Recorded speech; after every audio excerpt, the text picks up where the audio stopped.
জয়গুরু, সকলকে রানন্দিত জয়গুরু।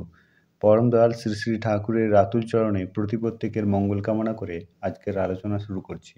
শ্রী শ্রী রামকৃষ্ণদেব কামিনী কাঞ্চন ত্যাগের কথা বলেছিলেন, কিন্তু কেন বলেছিলেন আজকে আলোচনার মধ্য দিয়ে পরম দয়াল শ্রী শ্রী ঠাকুরের কথার মধ্য দিয়ে পরিষ্কারভাবে আমরা তা জেনে নেব। জনার্দন দা, এক গুরু ভাই, তিনি একবার শ্রী শ্রী ঠাকুরকে প্রশ্ন রেখেছিলেন, রামকৃষ্ণদেব কামিনী কাঞ্চন ত্যাগের কথা অত করে বলেছেন কেন? তখন পরমদয়াল শ্রী শ্রী ঠাকুর তাকে জানিয়েছিলেন, আমাদের ভিতরে আছে সুরত, সেটা যদি প্রবৃত্তির দিকে গড়িয়ে যায় তাহলে আমরা উপরের দিকে উঠতে পারবো না, কিন্তু ইষ্টকে মুখ্য করে প্রবৃত্তিকে যদি তার পরিপোষণই করে চলি তাহলে কোনো গোল থাকে না। প্রবৃত্তি যেন ধর্ম অর্থাৎ বাঁচা বাড়ার বিরোধী না হয়।